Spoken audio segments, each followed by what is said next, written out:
The deep space research vessel Horizon's Edge floated silently through the dark emptiness between stars. It was a large ship, built to carry 60 crew members on long missions far from Earth. For 3 weeks now, the ship had been orbiting a cold, rocky moon called Seven. The crew collected samples from the surface and studied the strange landscape below. Everything had been normal and boring until that night. Was the chief security officer on the ship. He was a tall man with short gray hair and sharp eyes that never seemed to miss anything. He had spent 20 years in the military before joining the space program, and he took his job very seriously. That night, he sat alone in the security room, watching the many screens that showed different parts of the ship. At first, he thought his eyes were playing tricks on him. On the screen showing Cargo Deck 3, he saw a small flash of heat appear and then vanish. The thermal cameras on the ship could detect body heat, and something warm had moved through that hallway. Leaned forward and watched more carefully. A minute later, he saw it again. This time there were more flashes. He counted 6 small heat signatures moving together in a tight group. Touched the controls and tried to zoom in, but the shapes were already gone. He switched to another camera and saw nothing. Then, on a different screen showing Cargo Deck 4, the shapes appeared again. 6 small heat signatures, moving together, always staying close to one another. They moved like ghosts, appearing for just a few seconds before fading away. He reached for his communicator and called the bridge. "Captain Cole, we have a situation. I need you to come to the security room right away." Captain Cole was a woman in her early 50s with short brown hair and a face that showed years of hard decisions. She had commanded the Horizon's Edge for 5 years, and her crew respected her deeply. She arrived at the security room within minutes, still holding a cup of coffee that she had not finished. "What do you have?" she asked, standing beside his chair. He pointed at the screens. "Watch Deck 7, near the engineering access corridor." They waited in silence. 30 seconds passed, then a minute. Just when the captain was about to speak, the heat signatures appeared. 6 small shapes, glowing orange on the thermal display, moved across the corridor in perfect formation. They stayed close together, never spreading out, never breaking their pattern. Then, just as quickly as they appeared, they vanished. "What am I looking at?" Captain Cole asked, her voice tight. "I don't know," admitted.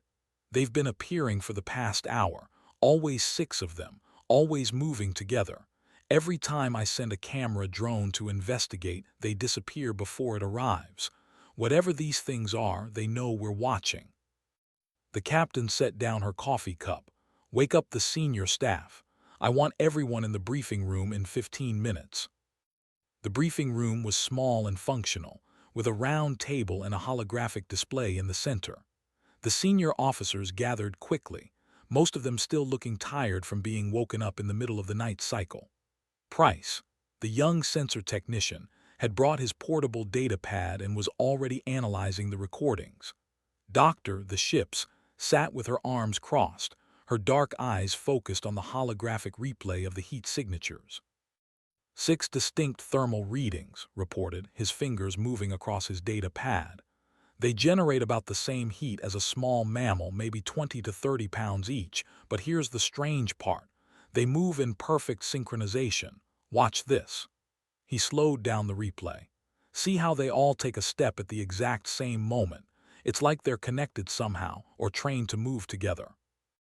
"Could they be robots?" asked Lieutenant Commander Victor Hayes, the ship's pilot. He was a large man with a friendly face, but right now he looked worried. "Some kind of surveillance drones." "The heat signature is wrong for machines," said, shaking her head. "These readings suggest biological organisms, living creatures." "Living creatures that got onto my ship somehow," Captain Cole said grimly. "The question is how and what do they want?" Pulled up a map of the ship on the holographic display. Red dots showed every location where the heat signatures had appeared over the past hour. "They're concentrated in the lower decks, mostly around cargo and engineering. They haven't gone near crew quarters or the bridge, at least not yet." "Maybe they're looking for something," suggested. Food, water, a place to hide. If they came from the moon's surface, they might be confused and scared. Or hunting, countered. We don't know anything about these creatures. For all we know, they could be predators, studying our movements before they attack. The room went quiet. Everyone knew that alien encounters were rare and often dangerous. The universe was full of life, but most of it did not care about human safety. Captain Cole stood up and placed her hands flat on the table. Until we know what we're dealing with, I'm implementing full security protocols. All non-essential personnel will remain in their quarters. Security teams will patrol in pairs, and no one goes anywhere alone. I want sensors running at maximum sensitivity. Review everything we know about Seven's ecosystem. If these things came from the surface, maybe we can figure out what they are. She looked around the room at her officers. I want these creatures found and contained. Whatever they are, they don't belong on this ship, and I won't have my crew living in fear. Questions? No one spoke. Good, get to work. As the officers filed out of the briefing room, walked quickly toward the engineering section.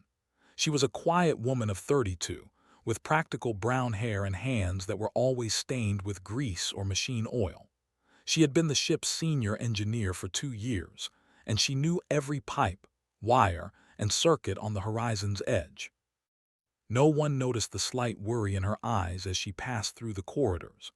No one saw how she glanced over her shoulder every few steps, checking the shadows behind her. And no one knew that deep in her pocket, she carried a small device that she had built herself. A device that was currently making it very hard for the ship's sensors to get a clear reading on certain small, warm bodies that were never far from her side. Reached the engineering deck and stepped through the heavy door. The room was filled with the hum of machines and the soft glow of control panels. She walked past rows of equipment to a small storage closet in the back corner. After checking to make sure no one was watching, she opened the door and slipped inside. In the darkness of the closet, 6 pairs of large, glowing eyes looked up at her. 6 small bodies pressed close together, their fur shifting colors as they tried to blend into the shadows. When they saw, they made soft chirping sounds, like baby birds calling for their mother. Knelt down and reached into her bag, pulling out packets of synthesized protein paste. "Little ones," she whispered, her voice gentle. "You have to stay quiet. Everyone is looking for you now, and I need to figure out what to do." One by one, the creatures came forward to eat from her hands. Their fur was soft and warm, and despite the fear in her heart, could not help but smile as they pushed against her fingers, eager for food and comfort. She had found them 5 days ago on the surface of Seven. Their mother had been dead, crushed under fallen rocks, and the 6 cubs had been huddled around her body, crying in their strange little voices. Had tried to walk away. She had told herself that it was not her problem, that bringing alien onto the ship was against every rule in the book. But she could not do it. She could not leave 6 helpless bobbies alone to die on a frozen moon. Now she sat in a dark closet, feeding alien cubs while the entire ship hunted for them, and she had no idea how this story would end. "I'll protect you," she promised them quietly. "I don't know how yet, but I'll find a way." The cubs finished eating and formed their little line behind her, just as they always did. Took a deep breath and opened the closet door, ready to face whatever came next. The next 2 days on the horizon's edge were filled with fear and confusion. The crew walked through the corridors with nervous eyes, looking over their shoulders at every sound. Security teams marched back and forth in pairs, carrying scanners and emergency weapons. Sleep became difficult for everyone. The ship that had once felt like home now felt like a place where danger hid in every shadow. Worked without rest, coordinating search teams and studying sensor data. He divided the ship into 12 sectors and assigned teams to sweep each one systematically. They used thermal cameras, motion detectors, and sound amplifiers. They checked every storage room, every maintenance tunnel, every air vent. But no matter how hard they searched, The phantom signatures continued to appear and disappear like ghosts. "They're smarter than us," admitted during the morning briefing. Dark circles had formed under his eyes from lack of sleep. "Every time we move a team to Sector 5, the signatures show up in Sector 8. When we rush to Sector 8, they appear in Sector 2. It's like they know exactly where we are and exactly how to avoid us." Captain Cole listened with growing frustration.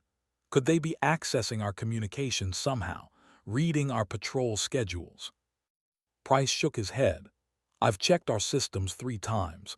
There's no sign of any intrusion or hacking. These creatures are just very good at hiding." Doctor had been quiet during most of the meeting, her eyes focused on her data pad. Now she looked up with a thoughtful expression. "I've been analyzing the movement patterns more carefully.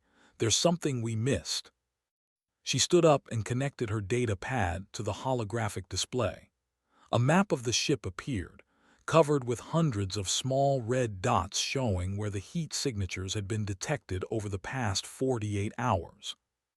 "At first glance, the movement looks random," explained. "But when I filtered the data by time and location, a clear pattern emerged. Watch." She pressed a button and the dots began to move, showing the path of the signatures over time. The room fell silent as everyone watched. The red dots moved through the lower decks, sometimes appearing in cargo areas, sometimes in engineering corridors. But they always seemed to follow the same general route. "Now watch what happens when I add this data layer," said. She pressed another button and a blue line appeared on the map, tracing a different path through the ship. Leaned forward. "What's the blue line?" "That's the movement pattern of senior engineer over the same time period," replied. "Her work takes her through most of the lower decks during her shifts. Notice anything?" Everyone stared at the display. The red dots followed the blue line almost exactly. Wherever went, the phantom signatures appeared nearby. When she moved to a new location, they moved too. When she stayed in one place for a long time, the signatures clustered close by. "They're following her," Captain Cole said slowly. "Why would they be following?" "I don't know," admitted. "But this can't be a coincidence. Whatever these creatures are, they have formed some kind of attachment to our engineer." Victor Hayes frowned. "Maybe they're targeting her, using her as a way to learn about the ship before they attack." "Or maybe she knows something she hasn't told us," said, his voice hard. "I want to bring her in for questioning." Captain Cole held up her hand. "Let's not jump to conclusions. Has been a trusted member of this crew for 2 years. Before we accuse her of anything, I want more information." She turned to, "Doctor, I want you to talk to her, privately. Find out if she noticed anything unusual during the surface expedition last week." Nodded. "I'll do it today." While the senior officers made their plans, worked alone in the main engineering room. She checked power readings, adjusted cooling systems, and repaired a small problem with the water recycling unit. To anyone watching, she looked calm and focused, just doing her job like any other day. But inside, her heart was racing. She had heard the rumors spreading through the crew. People were scared. Some were even talking about alien monsters that wanted to kill them all. Every time someone mentioned the invisible Stalkers, felt a knot tighten in her stomach. She knew the truth. The creatures were not monsters. They were Bobbies, orphaned and alone, following the only source of warmth and kindness they had found since losing their mother. They were scared too, hiding in the shadows of an alien ship, surrounded by strange sounds and smells. All they wanted was to stay close to the human who fed them and spoke to them gently. Thought about going to the captain and telling her everything. She had thought about it 100 times over the past 5 days, but every time she imagined the conversation, she saw the same ending. The cubs would be taken away. They would be locked in a laboratory for study. They would be poked and prodded and treated like specimens instead of living creatures who had already lost everything. She could not let that happen. Not yet. Not until she found a way to make sure they would be safe. Her communicator beeped. A message appeared on the screen. Engineer, please report to Xenobiology Lab 2 at 1400 hours. Doctor would like to speak with you. His hand stopped moving. She stared at the message for a long moment. Doctor was smart. If anyone on the ship could figure out what was happening, it was her. Had been careful, but maybe not careful enough. She took a deep breath and sent a reply. Confirmed, I will be there. At 1400 hours exactly, entered the Xenobiology lab. It was a clean, bright room filled with specimen containers and analysis equipment. Doctor sat at a desk near the window, looking out at the stars. She turned when entered and gave her a warm smile. Thanks for coming, please sit down. Lowered herself into a chair across from the doctor. Is something wrong? I heard there was a problem with some samples from the surface. No, all the samples are fine, said. She studied his face carefully. Actually, I wanted to talk to you about the surface expedition itself.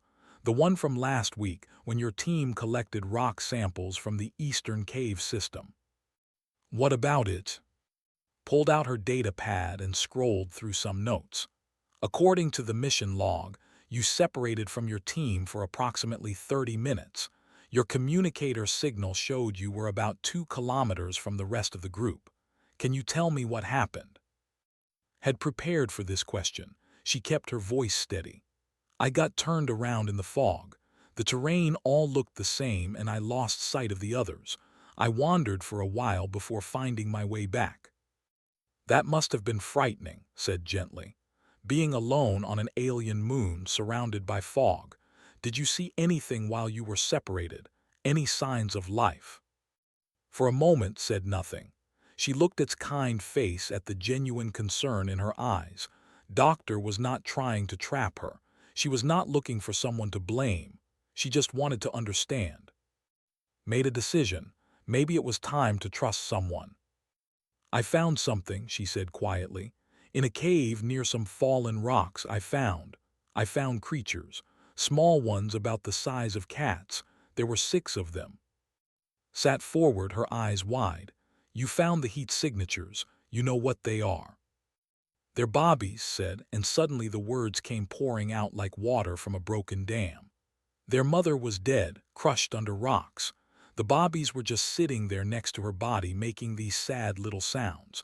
I tried to walk away. I knew the rules, but I couldn't leave them there to die, so I brought them back to the ship.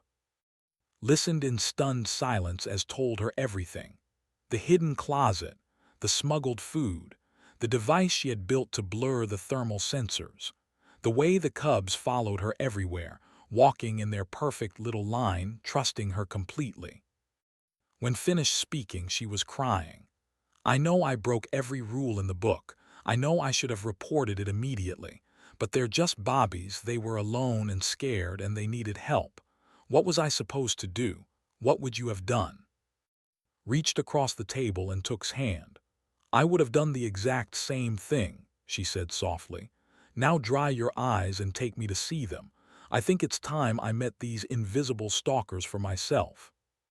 Led Doctor through the lower corridors of the ship, her heart beating fast in her chest. They walked past storage rooms and equipment lockers, moving deeper into the sections of the vessel where few crew members ever went. The lights were dimmer here, and the hum of the engines was louder. I keep them in a maintenance closet near the secondary power junction, explained as they walked. It's warm there because of the pipes, and hardly anyone comes to this part of the ship. Nodded, her scientific mind already working through dozens of questions. How do they survive without water? What do they eat? Have they shown any signs of illness?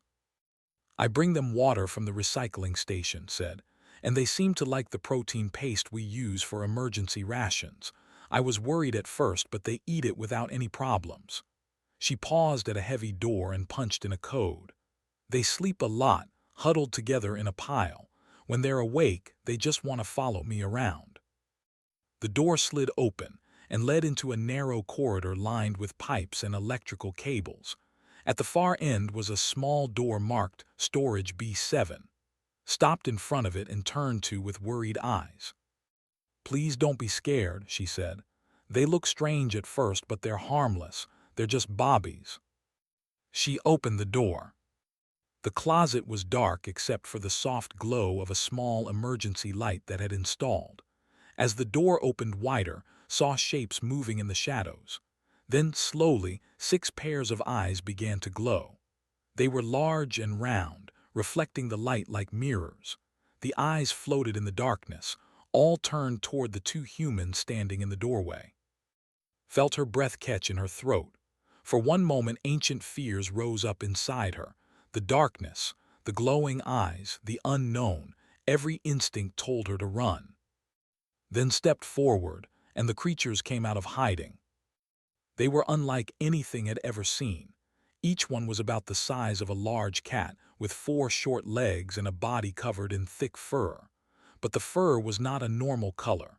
It shifted and changed as the creatures moved, trying to match the colors around them. In the shadows, they looked gray and dark. When one of them walked into the light, its fur turned pale white before settling into a soft brown.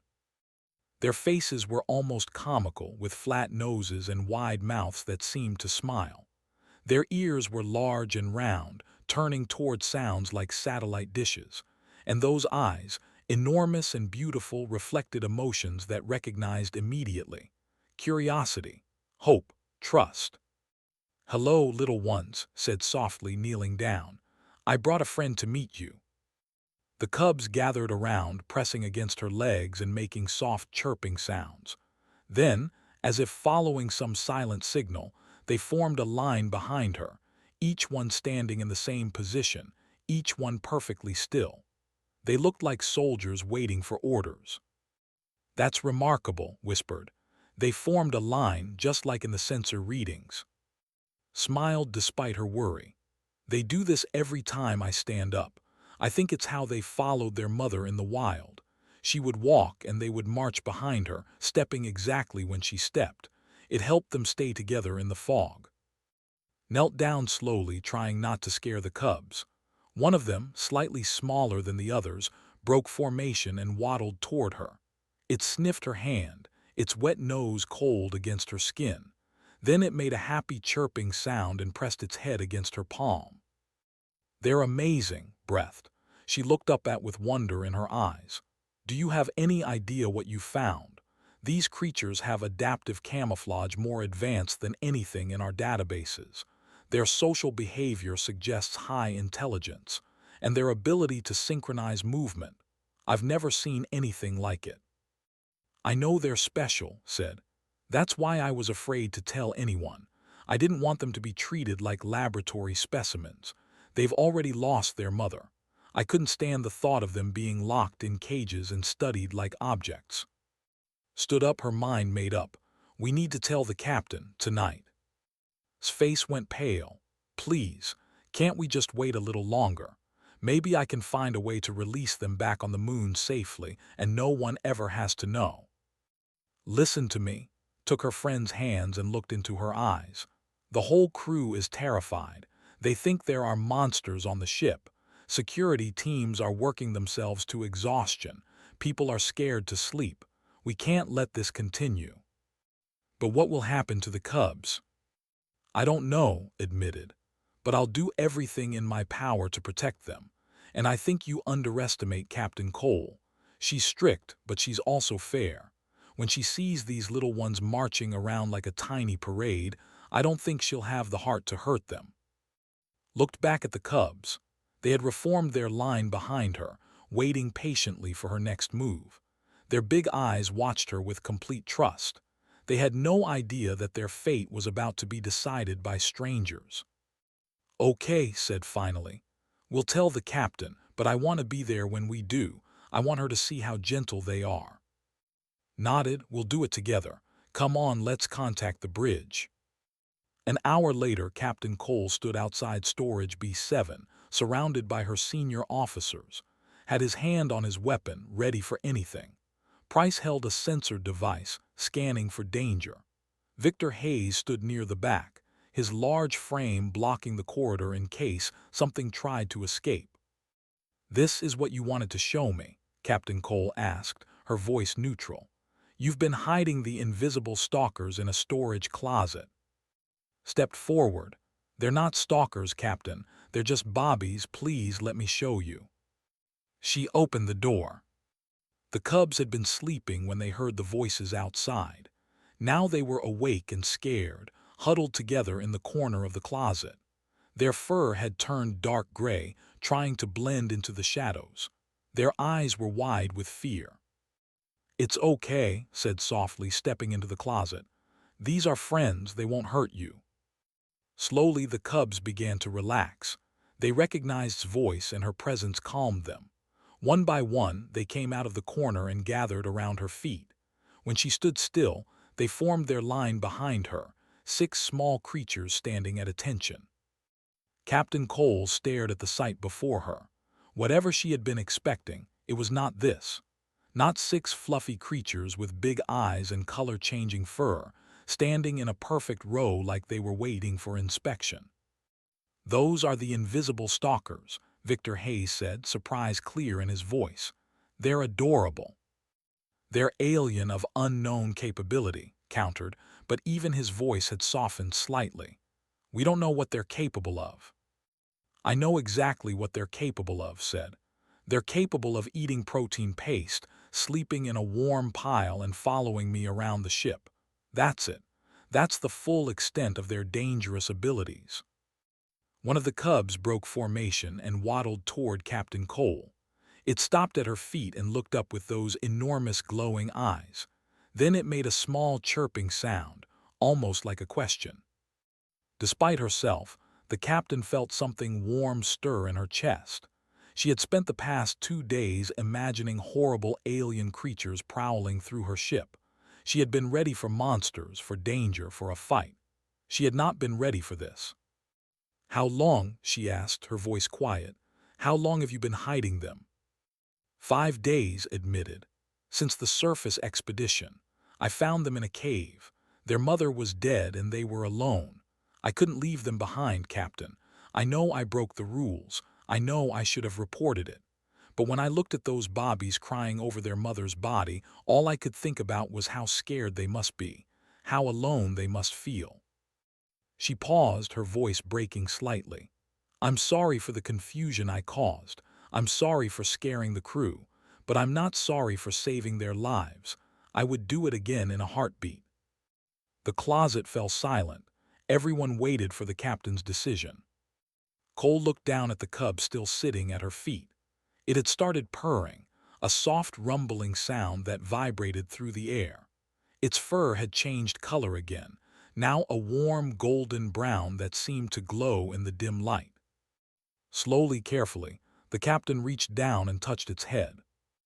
The fur was softer than anything she had ever felt. The cub pushed against her hand happily, its purring growing louder. And in that moment, Captain Cole made her decision. "Doctor," she said, straightening up, "these creatures are now officially under your care. I want a full study of their biology, behavior, and needs. Nothing invasive, nothing harmful. Treat them as what they are.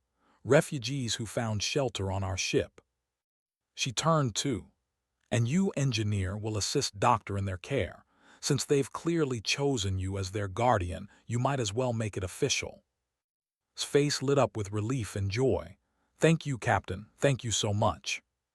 "Don't thank me yet," the captain said, but there was a hint of warmth in her voice. "You still have to explain to 60 crew members why they've been losing sleep over 6 fluffy bobbies. I suggest you start practicing your apology." News spread through the horizon's edge like fire through dry grass. Within hours, everyone on the ship knew the truth about the invisible stalkers. The dangerous alien predators that had kept them awake for 2 days were actually 6 orphaned cubs who liked to walk in a line behind the ship's engineer. At first, many crew members were angry. They had been terrified for nothing. They had jumped at shadows and lost sleep over creatures that were no more dangerous than puppies. Some of them wanted to face serious punishment for hiding the aliens and causing so much trouble. But then they saw the cubs.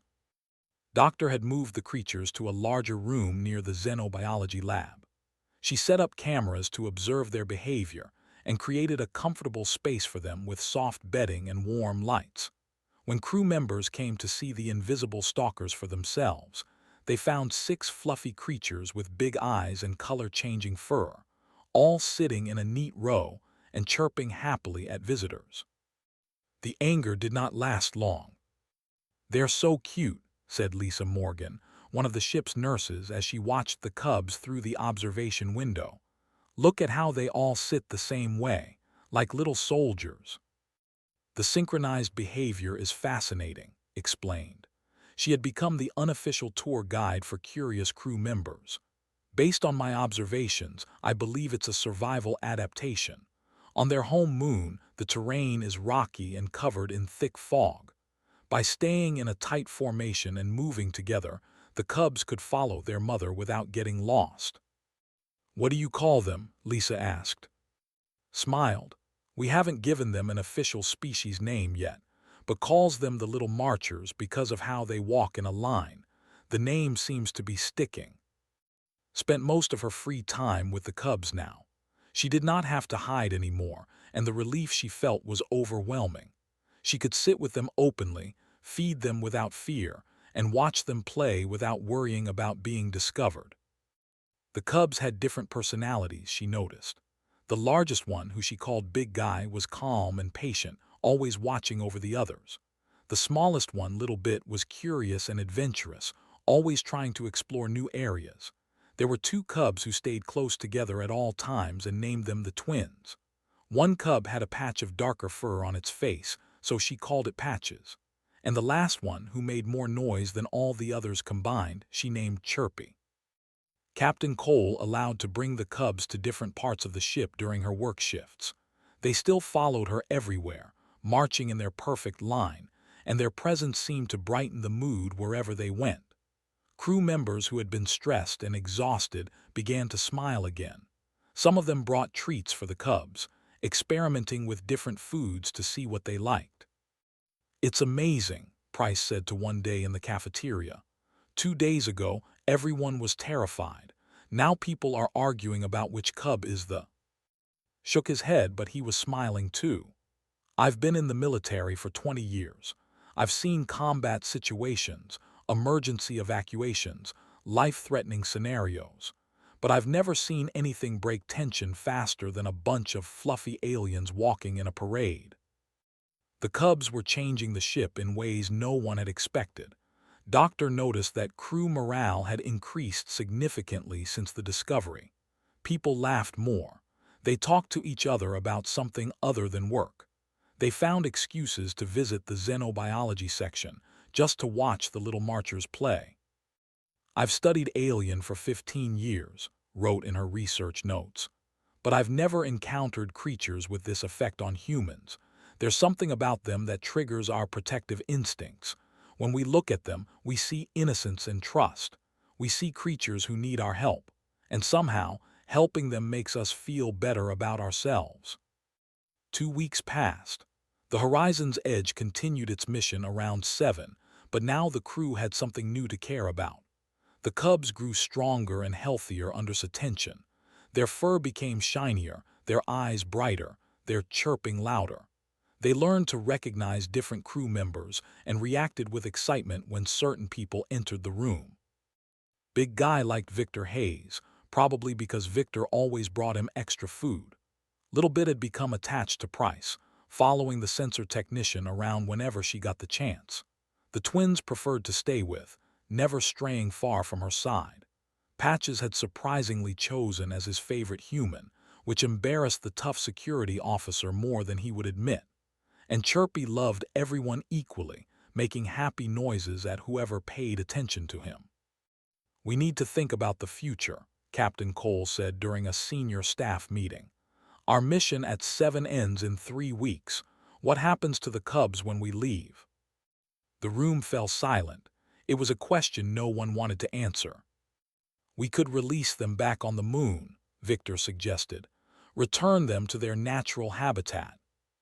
Shook her head. "They're too young to survive on their own.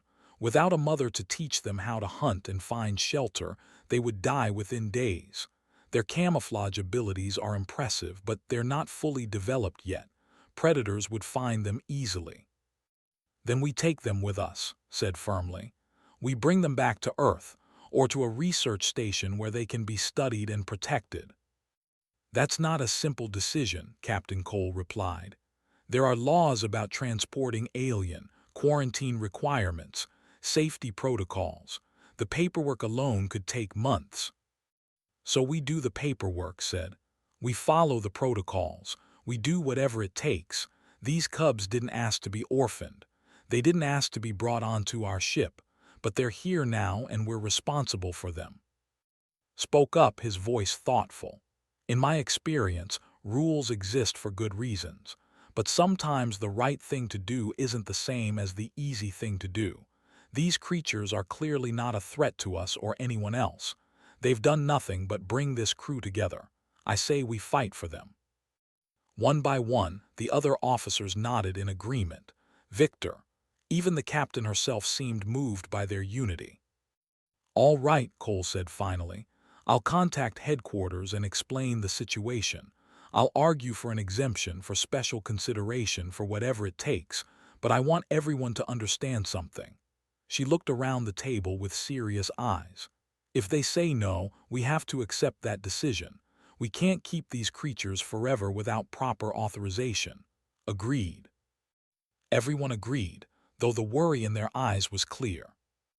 That night sat alone in the observation room, watching the cubs sleep. They were piled together as always, their fur shifting colors gently as they dreamed. Little Bit had somehow ended up at the bottom of the pile, but she did not seem to mind. Chirpy was making soft sounds in his sleep, probably dreaming about food. I don't know what's going to happen, whispered to them. I don't know if they'll let you stay with us, but I promise you this. No matter what happens, I will never abandon you. I will fight for you until the very end. Big Guy opened one eye and looked at her. Then he yawned, showing tiny teeth, and went back to sleep. Smiled despite her tears. These creatures had come into her life by accident, through a moment of compassion that she could not explain. But now they were part of her family, and she would do anything to keep them safe. She stayed with them until morning, watching over them like a mother guarding her young. 3 weeks later, the Horizon's Edge prepared to leave 7.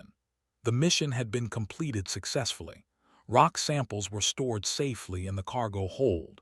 Data recordings filled the computer systems. Scientific observations had been documented and organized. Everything was ready for the long journey back to Earth. Everything except the question of the cubs. Captain Cole had sent her request to headquarters 2 weeks ago. She had explained the situation carefully, describing the orphaned creatures, their harmless nature, and the bond they had formed with the crew. She had included doctors' research notes, security assessments from, and personal testimonies from crew members who had interacted with the little marchers. Then she waited. The waiting was the hardest part. Every day checked her messages, hopping for news. Every day she was disappointed. The cubs seemed to sense her anxiety. They stayed closer to her than usual, their big eyes watching her with concern.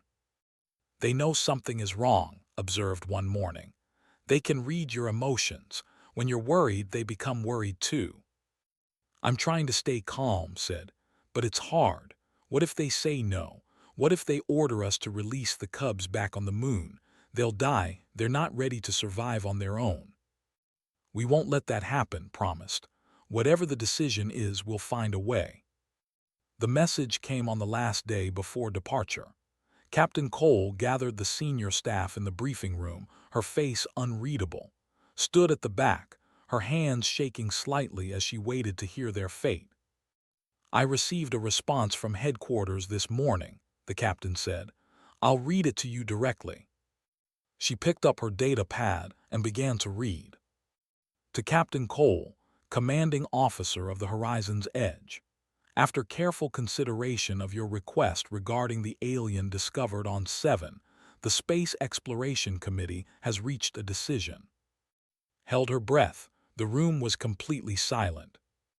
Given the unique circumstances of this case, including the young age of the creatures, their apparent lack of harmful capabilities, and the significant scientific value they represent. The committee has approved an exemption to standard quarantine procedures.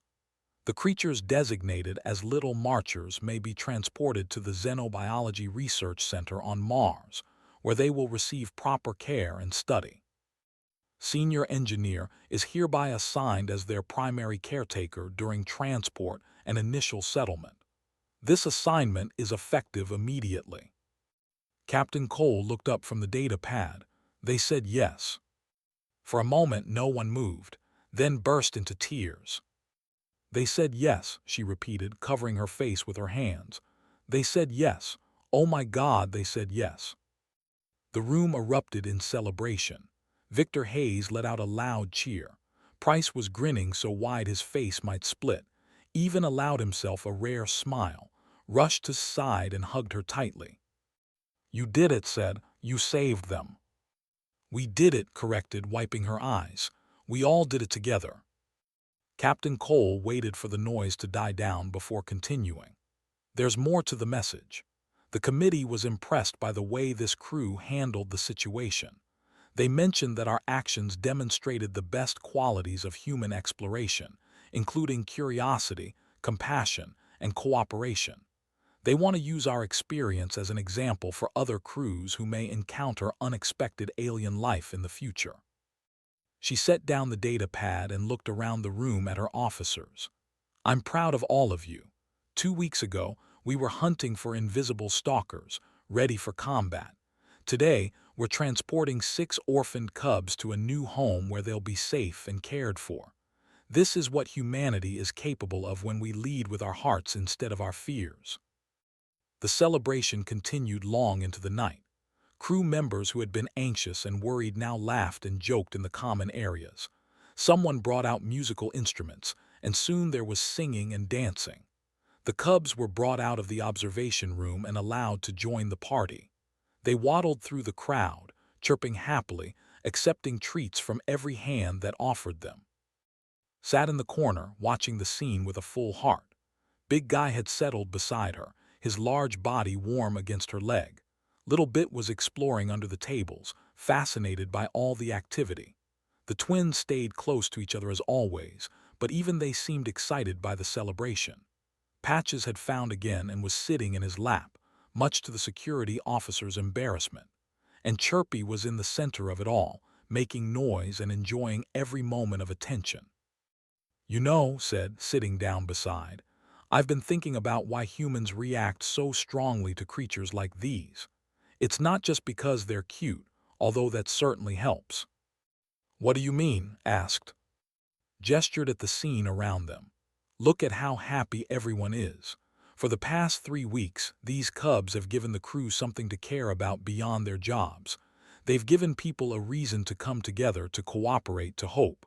That's not a small thing, especially out here so far from home. Maybe that's what we needed, said softly. Not just them needing us, but us needing them too. That's exactly right. Humans are social creatures. We're built to form connections, to protect the vulnerable, to love and be loved. When we found these cubs, we didn't just save them. We gave ourselves permission to be kind, to be gentle, to care about something beyond ourselves. In a way, they saved us too. Looked down at Big Guy, who was watching her with those enormous, trusting eyes. She thought about the moment she had found them in that cave, huddled around their dead mother. She thought about the fear she had felt, the uncertainty, the overwhelming urge to protect them no matter what the cost. I think you're right, she said. We needed each other. From the very beginning, we needed each other. The party continued until the early hours of the morning. Eventually, crew members began drifting back to their quarters, tired but happy. The cubs were gathered up and returned to their room, where they immediately formed their sleeping pile. Stayed with them until they were all asleep, their color-changing fur slowly settling into peaceful shades of blue and purple. The next morning, the Horizon's Edge left orbit around 7. The engines hummed to life, and the ship turned toward the stars, beginning its long journey back toward the inner solar system. In the observation lounge, crew members gathered to watch the cold, rocky moon shrink in the distance. Stood at the window with all 6 cubs lined up behind her, marching in their perfect formation. They did not understand what was happening, but they trusted her completely. Wherever she went, they would follow. "Goodbye, 7," whispered. "Thank you for giving me my family." As the ship accelerated into the void, Captain Cole made a final entry in the mission log. Mission to 7 complete. All scientific objectives achieved. In addition to planned research, we are returning with 6 specimens of a previously unknown species, hereby designated marchers. These creatures, orphaned and alone, were rescued by senior engineer in an act of extraordinary compassion. What began as a crisis became an opportunity. What started as fear ended in love. This is what it means to be human. This is what we carry with us wherever we go. Not just our technology, our knowledge, our ambition, but our hearts, our capacity to care, our refusal to abandon the helpless, even when the rules tell us to walk away. Today, I am proud to be the captain of this crew, and I am proud to be human. She saved the entry and looked out the window at the stars. In the observation lounge, walked slowly around the room, 6 small creatures marching proudly behind her in perfect synchronization. They stepped when she stepped. They stopped when she stopped. And when she smiled, they chirped with joy, their fur shimmering in colors too beautiful to name. The invisible stalkers had found their home, and 66 souls, human and otherwise, sailed together through the endless dark, bound by something stronger than fear. Bound by love.